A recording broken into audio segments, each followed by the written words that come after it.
the point of the Feminine Mystique was not to change. It was not a political document. It was not meant to change society. It was meant to describe this illness that was afflicting America. It was a critique in the style of other critiques that were being written at the time.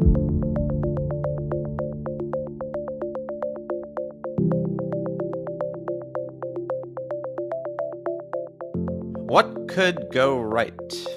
I'm Zachary Karabell, the founder of the Progress Network, and joined as always by my co-host Emma Barba-Lucas, the executive director of the Progress Network.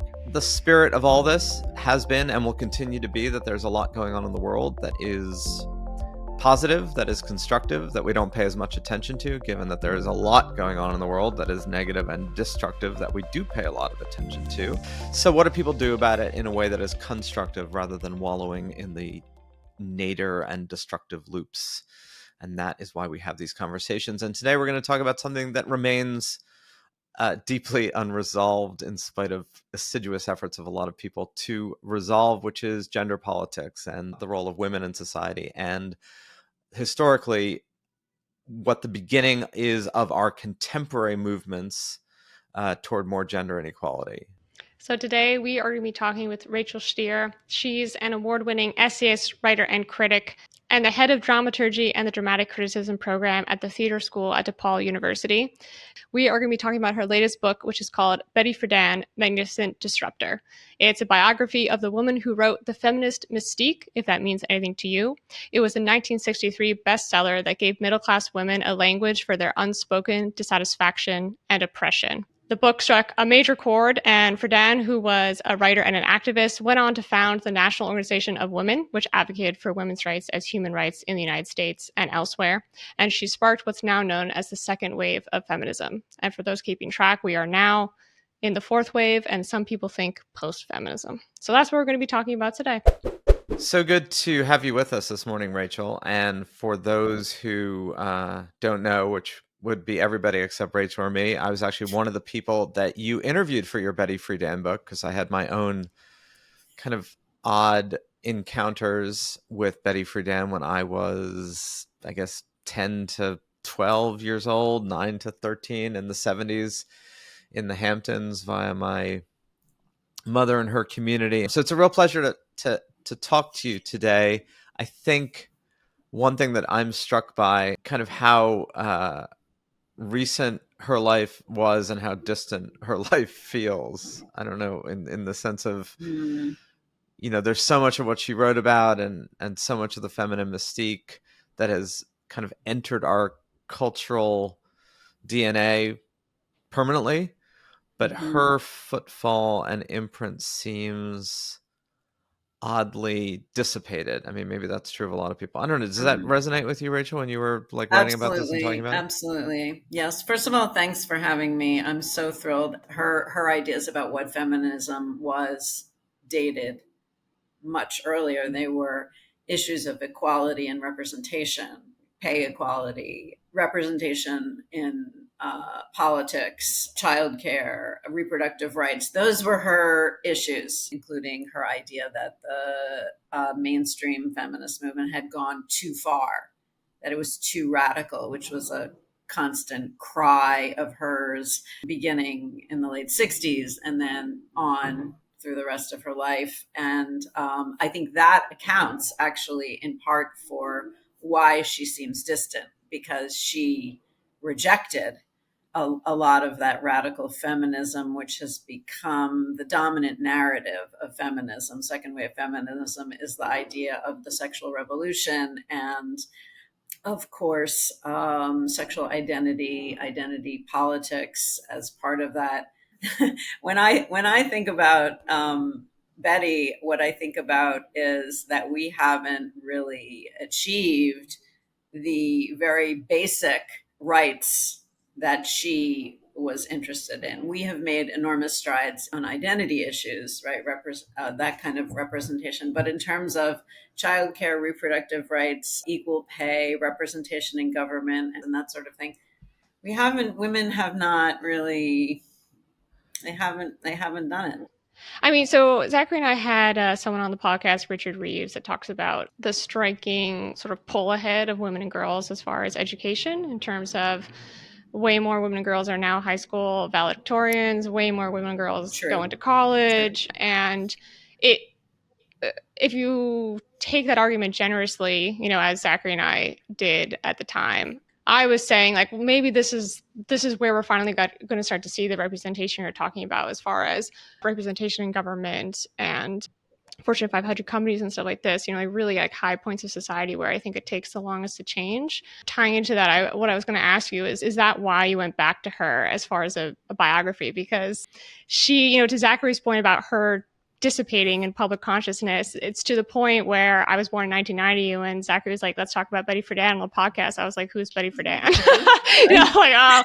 And then I realized she wrote The Feminist Mystique, and I was like, I can like put her into the slot now. But even you write in the book, like, she would probably be canceled nowadays. So yeah, why did you go back to her, particularly in this time? 10 years ago, which was the 50th anniversary of The Feminine Mystique, I wrote an article for the Chronicle of Higher Education Review, which is a newspaper for scholars, but it covers like the university beat or whatever. But they have this review, which is sort of more literary. And so I wrote about the 50th anniversary of The Feminine Mystique. And then I wrote about some other books that were coming out, that had just come out at the time. One was Hannah Rosen's The End of Men. Another one was Naomi Wolf's book about her rediscovery in her 50s. And so my experience, I had never read The Feminine Mystique 10 years ago.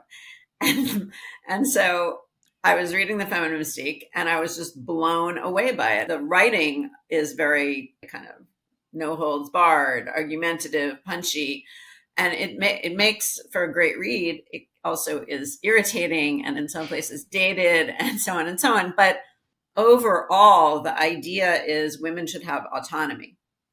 And that was amazing. And then I was reading these other books and I felt that they either borrowed from Betty's argument without crediting her because they didn't mention her, or they argued with her in ways that I felt were kind of derivative or whatever. And so I wrote this piece, which was a defense of The Feminine Mystique. And a lot of people really liked the piece. Not long after that, I was asked to write this book. So it was a commission. It's not like I was thinking for many years, wow, I would really love to write the biography of Betty Friedan. But once I had written this piece and once I got into it, it was very exciting. I mean, it's different from my first 3 books, wildly different, but it does share one thing, which is that the women, in all the cases, the women are kind of going against some public norms, even though the norms are very different in the different cases that I've written about. I always thought of that as a thread. So that's the basic story. So I have a question for Emma in this, which is like, given that you were aware of The Feminine Mystique as a pivotal text or central text, I suppose. When you're reading and thinking about what Rachel has illuminated of Betty Friedan's life, does a lot of it feel like, oh, of course, meaning so much of what she pointed out in your growing up has been just accepted as a given? Or does a lot of it also feel strangely other? Both. I would say both. I mean, I grew up with my mom raised me from the age of 12 and she was an entrepreneur. So the idea that like the point in my life was to get married and not go to college and be a housewife feels so alien to me that it's hard to imagine the world that Friedan occupied not too long ago, as we've spoken about on other episodes of the podcast, right? Like, this wasn't too long ago in history that she had to point this out. I think it is a given, I think, for most people my age these days, and I think even more so for Gen Z and Gen Alpha, if you're a woman, that it's taken for granted that you're going to go and do something with your life other than have a family. And I don't mean that in a derogatory way towards having a family. At the same time, there is like this weird backlash that you see with like the traditional wives on TikTok and things of that nature. Rachel, I'm wondering if you could pick up on that thread as well, the backlash that we're seeing these days to those ideas. Yeah, no, I agree. Emma, I agree with what you're saying. I think obviously on the one hand, there has been for younger women the idea that you don't have to get married, right? That's an advance. There are different ways that you can live. But then I also think that there is this incredible persistence of these conventional, whatever you want to call them, 1950s ideas. I don't follow TikTok so much, so I don't know if I can comment on that. But I think there's other, like reality television, the Real Housewives, and so on. The feminine mystique and the problem that have no name, which is what Betty called this idea that women were supposed to get married and sit around in the suburbs. It is about that. The book is about that, but it also, again, to me, it's about women having autonomy. Well, the feminine mystique, it defines woman solely in terms of her sexual relation to man, as man's sex object, as wife, mother, homemaker, and never in human terms as an individual person, as a human being herself. It's interesting.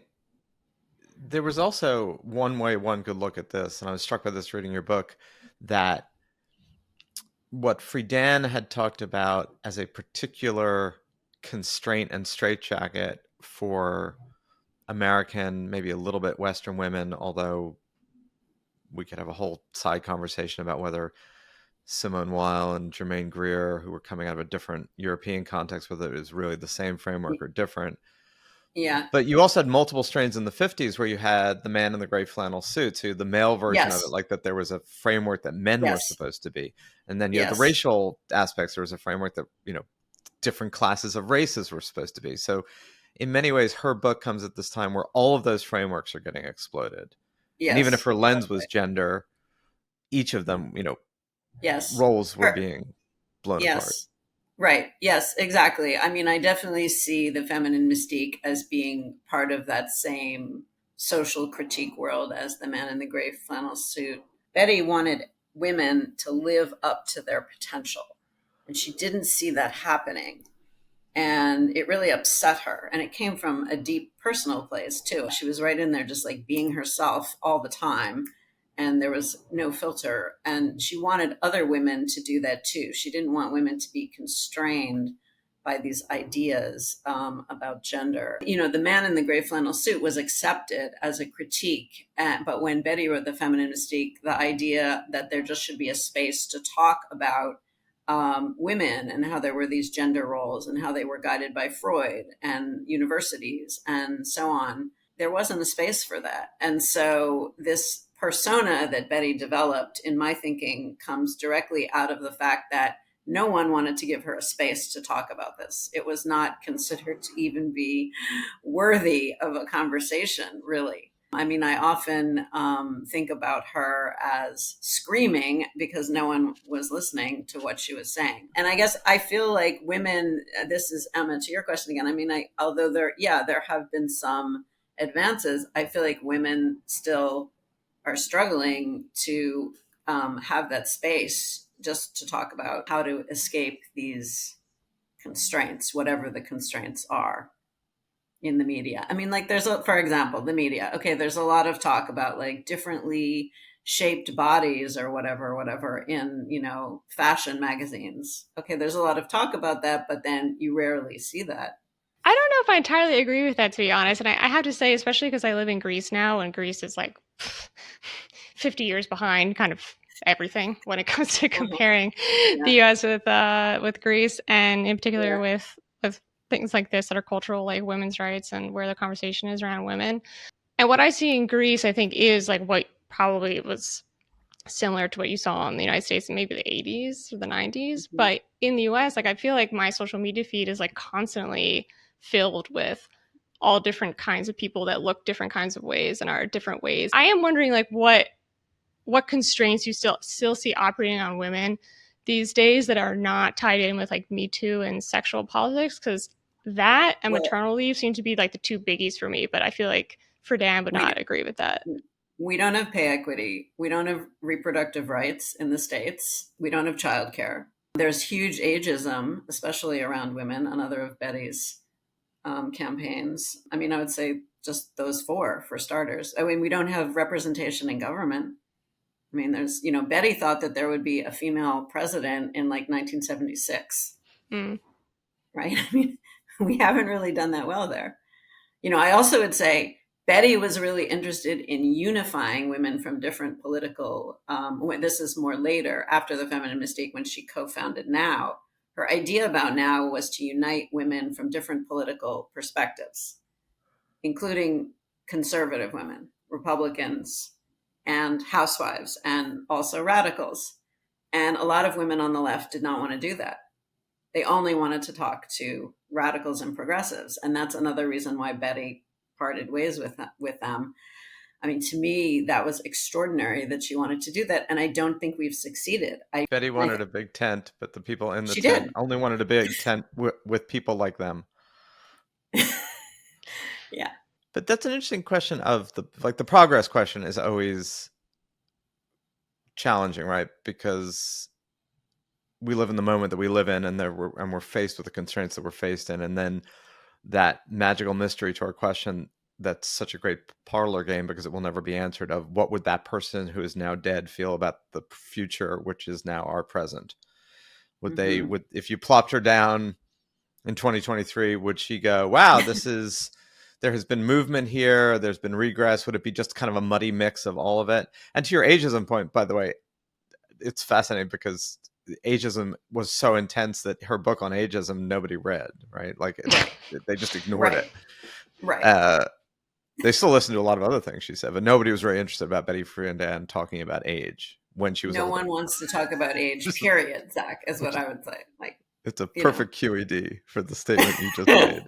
Yeah. But so I gather from what you're saying, Rachel, that you think that she would, and you certainly do, see their, at best incomplete and at worst regress, right? Well, certainly can you argue that reproductive rights is not a regret? I mean, and childcare, in the United States, we have nothing, I think Betty's response to that would be, okay, if we had passed the ERA, it would be a totally different picture.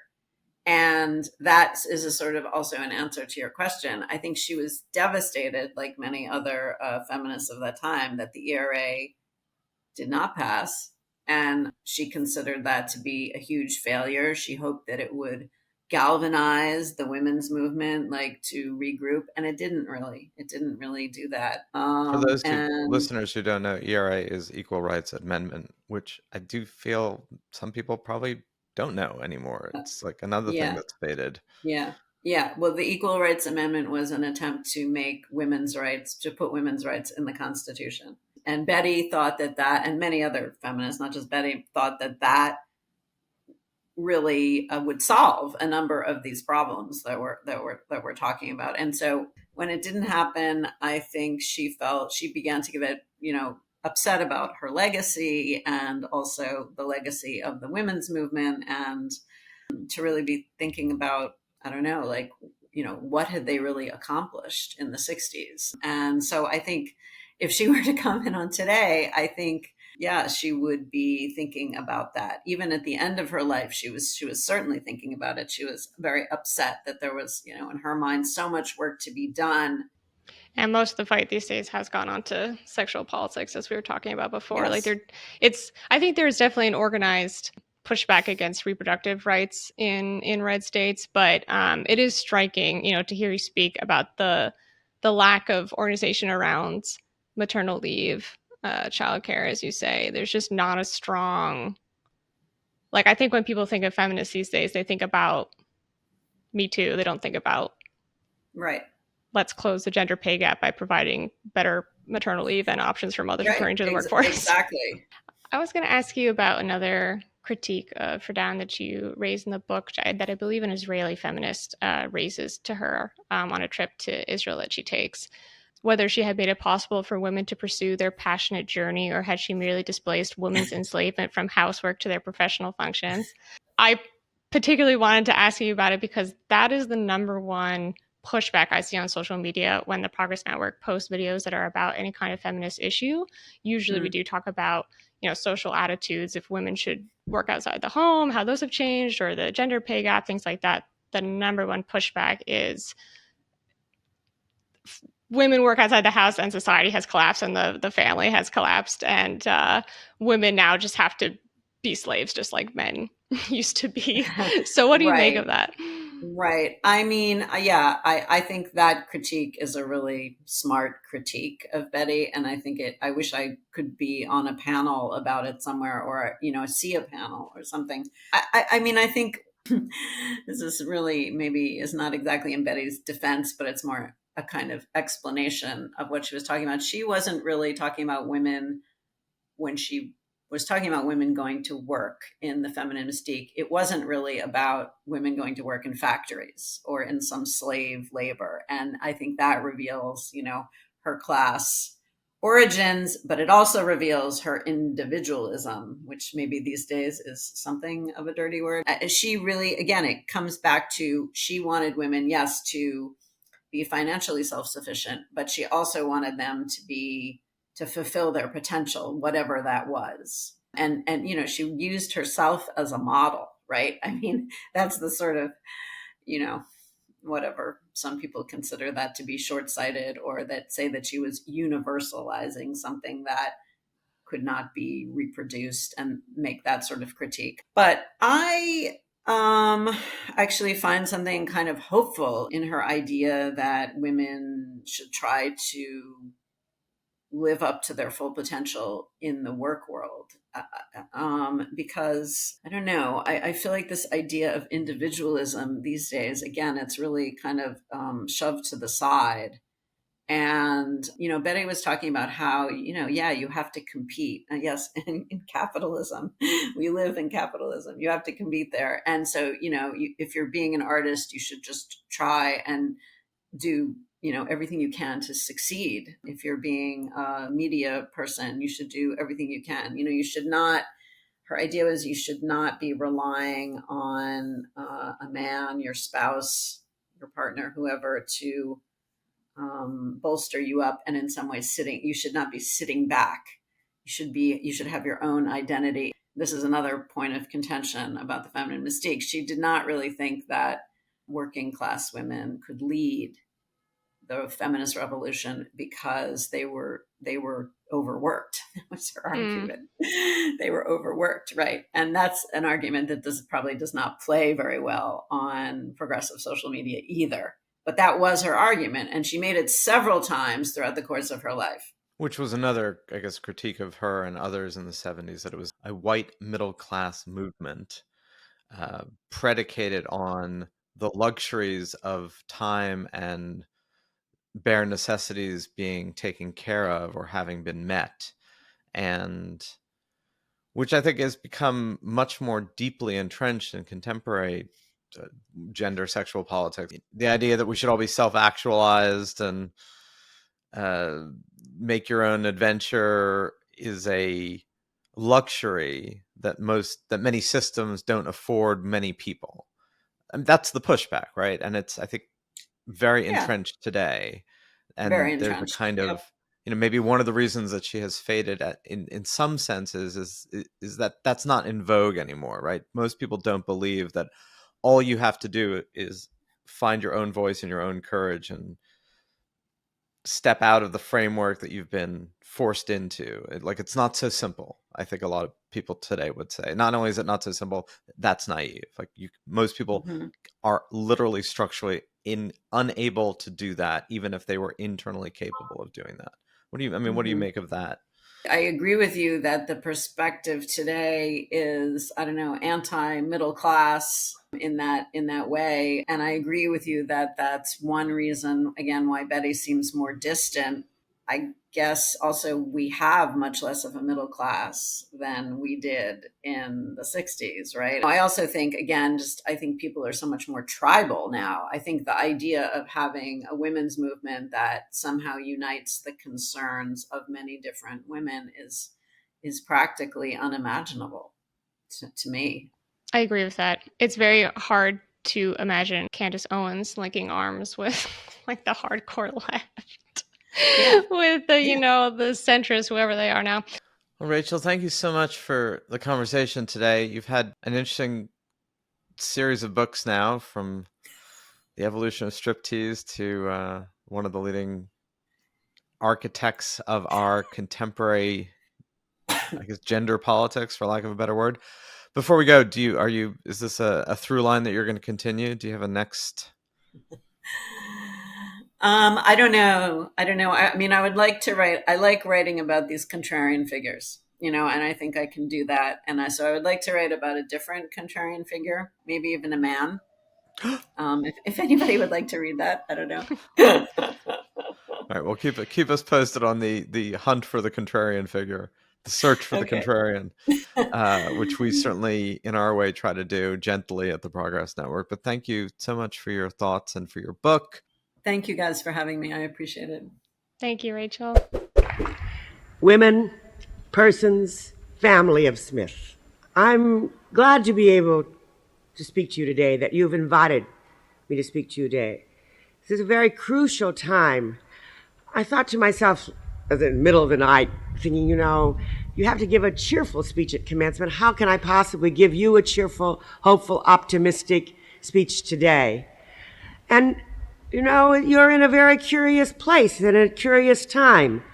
There are those who think you take it all for granted, all the rights, all the marvelous choices, all the options that you enjoy, that you think that they are your due, the world is your oyster, that your own exceptional ability has won you those things, that nothing further has to be done, and you don't even realize that they come to you not from your own ability alone, not as great as that may be, but because of the many years of battle, the centuries-long line of women's movement preceded you.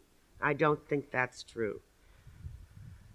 There are those that say, you will be superwomen. You will be a new breed of women, and you're going to go on, and be corporation presidents. And before the century out, we're going to have a woman's president and no problems. And then there are those who think that the women's movement is over, that nation has turned in reaction, and although we can't quite figure out how it happened, in another few years you'll be home again, and it will all be a dream. None of these things is true. Your situation is much more complex. I believe that we indeed have come to the end of the beginning. That you must move into the second stage. That the first stage of the sex role revolution that has changed the lives and the possibilities of life of women, culminated in the modern women's movement.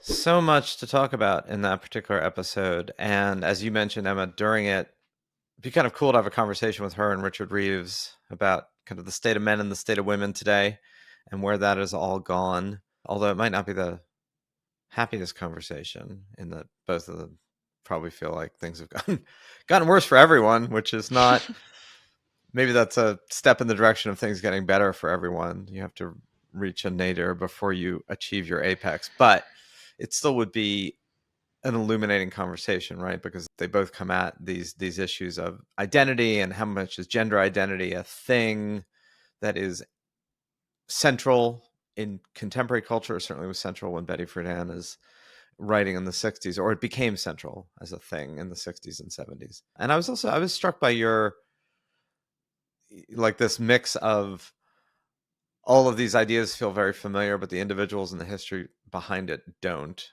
And that may just be just the reality of growing up in any society. We remember certain things and forget others, but the core content of it becomes part of the cultural waters in which we're swimming. Yeah, I think the core content of your whole life doesn't have to revolve around being a traditional wife, has definitely stuck around to the point where we were saying before, it's such a given that I think almost everyone my age, if you ask them who Betty Friedan is, unless they have done feminist studies or they're involved in that history in some way, would not know. And I think a lot of my friends also wouldn't know what the feminist mystique was, but they certainly would be like, yeah, nah, if I'm just going to have to stay home with the kids, like, that's not going to work for me. And I don't mean that as a derogatory against statement about women who do that. It's very important, right? It's just that it's not for everybody to do that. And the absence of choice, that was part of that. Exactly. But, yeah. Exactly. The ability to choose what you want to do is the most important. I think we have achieved that today, as far as like many people are able to choose. Choosing sometimes might require a decent amount of sacrifice, economic sacrifice. Maybe it's not possible for everybody, but it's possible for significant portions of the population. But as you know, there are also a lot of people who would push back on your statement, not in its particulars, but in just the overall assumption that anybody has an ability to choose within oppressive systems, right? That's a big left critique of kind of what you just said, that there are these systems of, whether it's economics or society and rules, that are mitigating against that choice, right? I mean, yes. I mean, there's certainly a segment of the population, right, that either like has to work because otherwise there's not food on the table. Like that's not a choice. I think that for a lot of people, again, I do think for I want to say more than the majority of the population of the United States, they are able to make the choice that if they want to stay home, they can, and if they don't want to stay home, they can. That might not necessarily mean that choice isn't hard, right? Like the people I know where they have one person staying at home and the other person on one salary that's, let's say, that's not some very large figure, that's hard, but it's possible. We've joked before on the podcast of the tendency to look at Northern Europe and Scandinavian countries and go, why can't we just be more like them, right? Because it's a clear example of much more robust maternity leave, much more robust childcare, much more awareness of, if there is going to be anything resembling structural economic and like power equality between men and women, one of the things you have to equalize for is whatever period of time where women are carrying and caring for, particularly caring, but yeah, caring for, someone's got to care for young children, right? It doesn't necessarily have to be mothers. And that societies that have accomplished that, or at least integrated that into their framework, you have more women in government, and you've got more, like it's a very, there seems to be a very direct correlation between providing that and all these things that people have been talking about for the past 50 years in terms of more structural equality, including pay equality. But it's hard for us to become Scandinavia.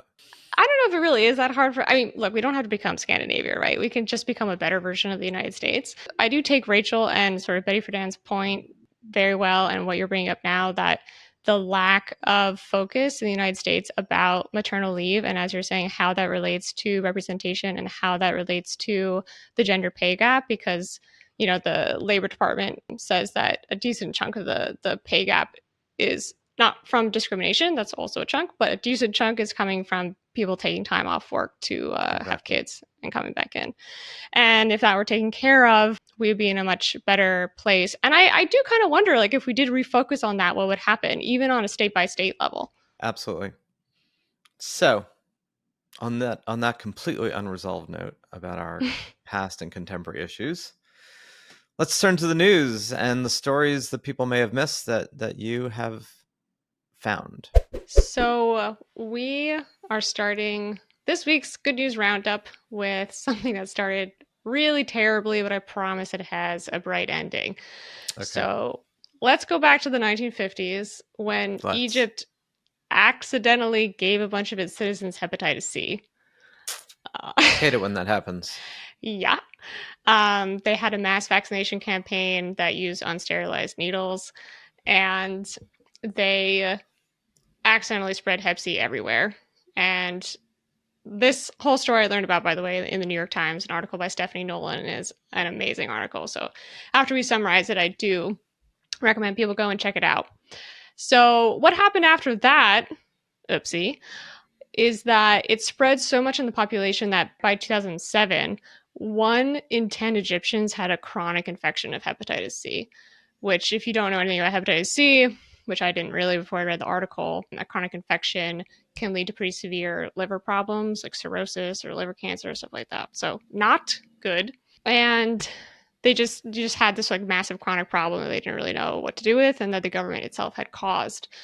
So in 2013, an American pharma company made an antiviral, which the New York Times calls the first cure for a viral infection in the history of medicine.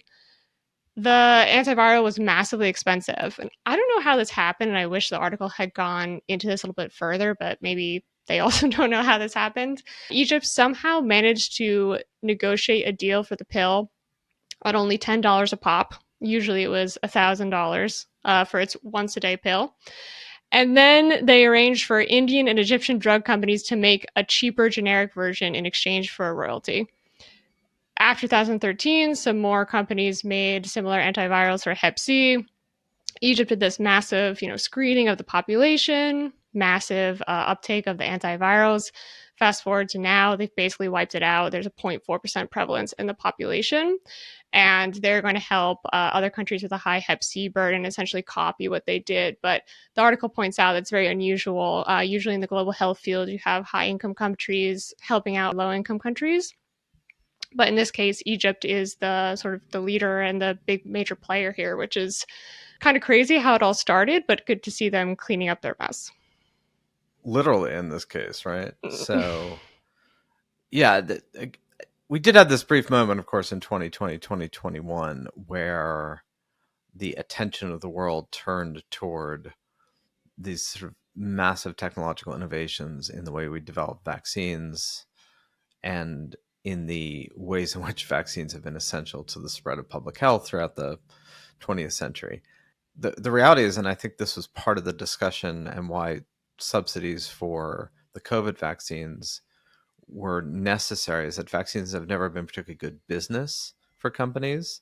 Mm-hmm. Although at $1,000 a shot, they're certainly a lot better business, but mass vaccines have tended not to be, there's not as huge a financial incentive for biotech companies and the research companies that support them to develop mass vaccines, as opposed to very high-end cures, treatments for, end-of-life cancer at, as you said, $1,000 per pill, or $50,000 to $250,000 for a course.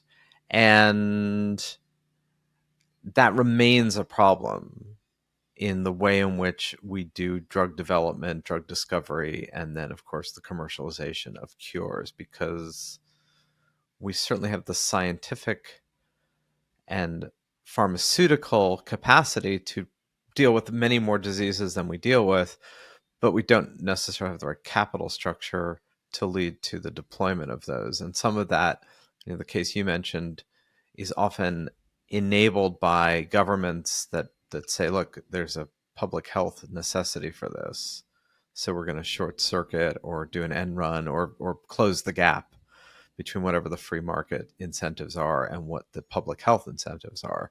It's interesting to note that since 2021, the leading proponent and developer of the RNA vaccines, the mRNA vaccines, Moderna, which was treated as this darling of both the financial markets and the media, its stock has completely imploded since its high, even though it did exactly what it was going to do. It spent years working on these mRNA vaccines. So you do have this example in the Egypt case of some necessity of public and private. That if it's all public, governments aren't going to develop the R&D and the research and the raw science that leads to vaccine development. But the free market alone is likely either going to price them in a way that doesn't allow them to be widespread or developed in the first place. So the lesson here is somewhat what the lesson was in 2021, that these are kind of one of the cases, along with infrastructure, where public-private really needs to be working in conjunction. Yeah, and that's putting aside the extra special case of the U.S. healthcare system, which I talked to a pharmacist friend about this article. She saw our TikTok about it, and she told me that, to your point about the free market not being enough, in the U.S. still, the price, maybe not that the patient is going to be paying, but the price overall for a full Hep C treatment in the States is $33,000. So it's just massively expensive, and it's really surprising and unusual, as you're pointing out, that Egypt was able to manage this deal, because normally that wouldn't happen. And I'm so curious about how that came about. If anyone knows, write us in. Please, tell us. Yeah, let us know. And even that 33,000 is not. It's not like that's the cost of goods sold, right? It doesn't cost $33,000 to develop a Hep C treatment. Mm-hmm. It costs $33,000 within the U.S. healthcare system to obtain, administer, go through the insurance, go through the multiple stages of who's paying what, and then you get that 33. But if you're just looking at the cost of manufacturing those drugs, let alone the cost of just getting them into someone's body, it's nowhere near that headline number, right? It's because we have this incredibly complicated system. Anybody knows who has looked at what the cost of a hospital bed is if you were to pay without insurance versus the cost of a hospital bed with, because the rates are partly set based on what the insurance reimbursement rate is, not based on what the actual cost of it is. So yeah, we don't live in the most rational system. That being said, it's not as if multiple public health systems, we think we talked about this briefly in our first season. One of the really astonishing things about COVID was that the public healthcare systems that many Americans, particularly on the left, had looked at with envious eyes, like, oh, if only we could have a public healthcare system like Europe. Other than the Scandinavian countries, and we talked about this too, it's not like public health systems in Italy and France and Spain did so much better than our messed up American health system. Same thing in Canada, which did a really good job in some respects, but in actually deploying vaccines during COVID, did a really bad job. So you'd be hard pressed to find a very large healthcare system outside of Singapore, Norway, Denmark that does these things particularly well. But it's certainly worth noting the ways in which the American healthcare system does them really badly. Yeah, and I think like for our particular purposes with What Could Go Right, where we talk about the narratives of, fear and doom mongering in the media, I think that the other thing that I've noticed about the US healthcare system is the fear factor. I remember like 15, 20 years ago when I had surgery in the US, and they do show you all of the things that they actually cost before the insurance jumps in. And when you see the numbers, it's terrifying. Like you have to run through them before you get to the end line. And some people don't get to an end line where you're like, don't worry, most of this was covered. And just that fear, that's something, it won't be covered, or the insurance will fight you about it. It leads to weird decision making, and it leads to this like psychological state where it's just, you're like, oh, I'm afraid to go to the doctor.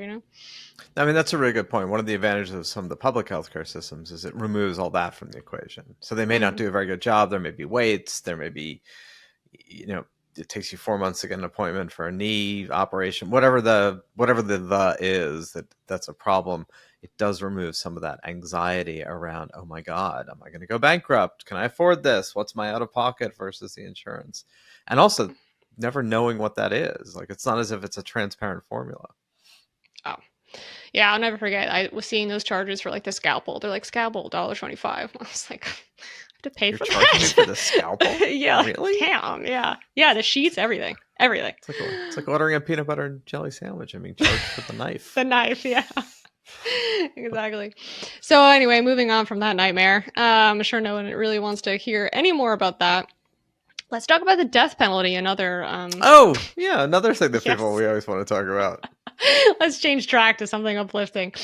So we've talked on the podcast before about the death penalty kind of being in long-term decline in the United States. The Associated Press just did an update about this because the Death Penalty Information Center released new numbers for 2023. And it's interesting to see the absolute numbers of what's actually happening in the States, because the numbers for me anyway were surprisingly low. So in 2023, the AP says via Death Penalty Information Center, there were 24 executions in the US, and 21 people were sentenced to death in 2023, which was the 9th consecutive year, they say, where fewer than 30 people were executed and fewer than 50 people received death sentences. And as we've talked about before, this is happening in only a small handful of states. So it's just 5 states that conducted executions this year, those states being Texas, Florida, Missouri, Oklahoma, and Alabama. And that was the lowest number in 20 years. So that's all, if more Americans than ever are anti-death penalty. So that, I think that will ring as positive for a lot of people. It will also include the it's kind of nasty stuff that was going in the other direction, which is that Alabama has set a January date for the nation's first attempt to execute someone with nitrogen gas. And Idaho, for some reason, authorized executions by firing squad, becoming the 5th state to do so, although we haven't actually executed anyone that way since 2010. I think some of the reasons for that is apparently it's increasingly hard to get the drug cocktail, Mm, and that some of the drug makers have ceased to make the mm, components of the drug cocktail. So states that wish to end people's lives uh, via judicial execution are in need of alternate ways of doing so. So if you're a European listening to this, and we do have quite a few listeners outside the United States, the very fact that the United States has a death penalty and executes anyone is seen as intensely retrograde and somewhat barbaric. And it is definitely true that amongst developed nations, the United States is something of an outlier in even having a death penalty that's legal at a federal level, even though, as you said, not really prevalent in most states of the union. I mean, it could be, it just isn't, because most states prefer not to do so and don't have populations that support it. What is intriguing in all this is that even in states that are quite supportive of the death penalty, there's very little actual executions, as in there's far more people on death row than there are people who will ever be executed. Because, well, one, there has been a beneficial, I think, effect, hard to quantify precisely, of groups like the Innocence Project, which went through old DNA samples, and just the sheer number of past convictions that have been invalidated by subsequent DNA evidence that shows that eyewitness accounts have been wrong, I think has led to an awareness of, it's one thing to wrongly imprison someone who can then be set free, but if you've executed someone, you basically, it's very hard to do that.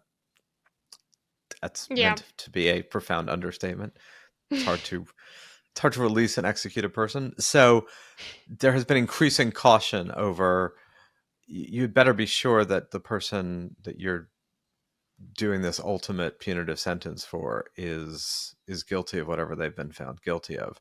And I will say one other caveat to this discussion, which is the United States is also unusual in its use of solitary confinement. Unusual in developed nations, right? I mean, Brazilian prison conditions, Indian prison conditions, lots of the world's prison conditions are significantly worse than the United States, although the United States is hardly a shining beacon. And life imprisonment as a technique, or laying on consecutive sentences without the hope of parole.